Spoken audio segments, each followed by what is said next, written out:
जय माता दी, जय माँ सर्वेश्वरी, जय माँ जगदम्ब। श्री दुर्गा सप्तशती 10वां अध्याय हिंदी पाठ वाचन। शुंभ वध। ध्यान।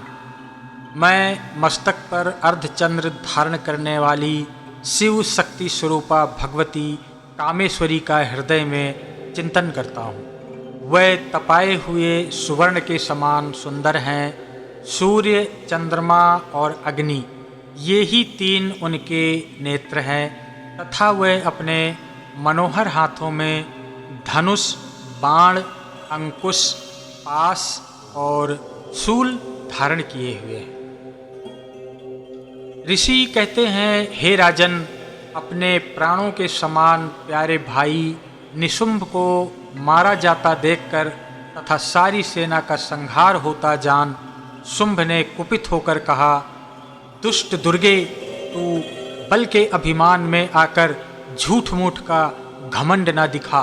तू बड़ी मानिनी बनी हुई है, किंतु दूसरी स्त्रियों के बल का सहारा लेकर लड़ती है। देवी बोली, ओ दुष्ट, मैं अकेली ही हूँ।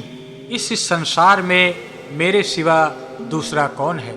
देख, ये मेरी ही विभूतियाँ हैं, अतः मुझ में ही प्रवेश कर रही है। तदनंतर ब्रह्माणी आदि समस्त देवियाँ अंबिका देवी के शरीर में लीन हो गईं। उस समय केवल अंबिका देवी ही वहाँ पर उपस्थित रह गईं। देवी बोली, मैं अपनी ऐश्वर्य शक्ति से अनेक रूपों में यहाँ उपस्थित हुई थी। उन सब रूपों को मैंने समेट लिया है। अब अकेली ही युद्ध में खड़ी हूँ, तुम भी स्थिर हो जाओ।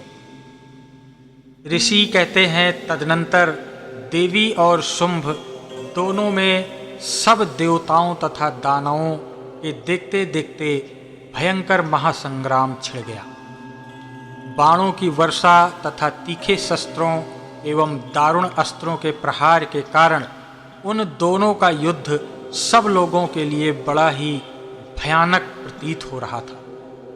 उस समय अंबिका देवी ने जो सैकड़ों दिव्य अस्त्र छोड़े, उन्हें दैत्यराज शुंभ ने अपने निवारक अस्त्रों द्वारा काट दिया। इसी प्रकार शुंभ ने जो भी दिव्य अस्त्र चलाए, उन्हें परमेश्वरी ने भयंकर हुंकार शब्द के उच्चारण आदि के द्वारा खेल खेल में ही नष्ट कर दिया। तब उस असुर ने सैकड़ों बाणों से देवी को चारों ओर से आच्छादित कर दिया। यह देख क्रोध में भरी हुई वो देवी, उन देवी ने बाण मारकर उसका धनुष काट डाला। धनुष कट जाने पर दैत्यराज ने शक्ति हाथ में ली, किंतु देवी ने चक्र से उसके हाथ की शक्ति को भी काट गिराया। तत्पश्चात दैत्यों के स्वामी शुंभ ने 100 चांद वाली चमकती हुई ढाल और तलवार हाथ में लेकर देवी पर धावा बोल दिया। उसके आते ही चंडिका ने अपने धनुष से छोड़े हुए तीखे बाणों द्वारा उसकी सूर्य किरणों के समान उज्जवल ढाल और तलवार को तुरंत काट दिया। फिर उस दैत्य के घोड़े और सारथी सभी मारे गए। धनुष तो पहले ही कट चुका था। अब उसने अंबिका को मारने के लिए उद्युक्त हुआ भयंकर मुद्गर हाथ में लिया। उसे आते देख देवी ने अपने तीक्ष्ण बाणों से उसका मुद्गर भी काट गिराया। इस पर भी वह असुर मुक्का तान कर बड़े वेग से देवी की ओर झपटा।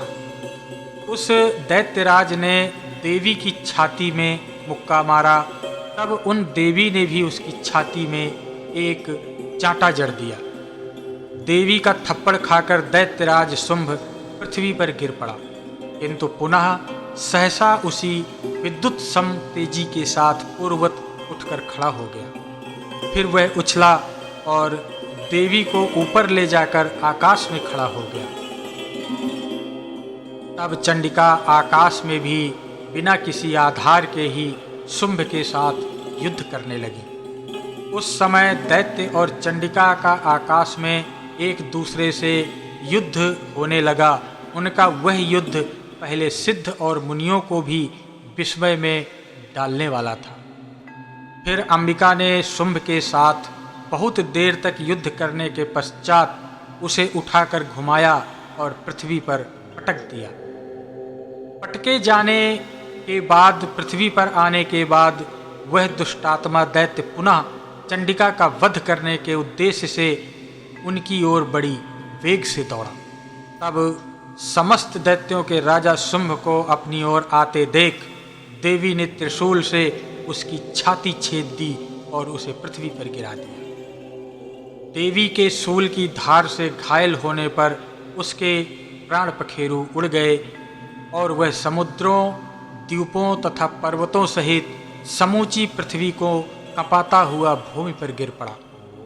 तदनंतर उस दुरात्मा के मारे जाने पर संपूर्ण जगत प्रसन्न एवं पूर्ण स्वस्थ हो गया तथा आकाश स्वच्छ दिखाई देने लगा। पहले जो उत्पात सूचक मेघ और उल्कापात होते थे वे सभी शांत हो गए तथा उस दैत्य के मारे जाने पर सभी नदियां जो उल्टे मार्ग पे बहने लगी थीं पुनः अपने सही मार्ग में बहने लगी। उस समय शुंभ की मृत्यु के बाद संपूर्ण देवताओं का हृदय हर्ष से भर गया और गंधर्वगण मधुर गीत गाने लगे। दूसरे गंधर्व वाद्य यंत्र बजाने लगे और अप्सराओं ने नृत्य आरंभ कर दिया। पवित्र वायु बहने लगी, सूर्य की प्रभा उत्तम हो गई, अग्निशालाओं की बुझी हुई आग अपने आप प्रज्वलित हो उठी तथा संपूर्ण दिशाओं के भयंकर और अमंगलकारी शब्द स्वतः ही शांत हो गए। श्री मार्कंडेय पुराण में सावर्णिक मनवंतर की कथा के अंतर्गत देवी महात्म्य में शुंभ वध नामक 10वां अध्याय संपन्न हुआ। जय माता दी।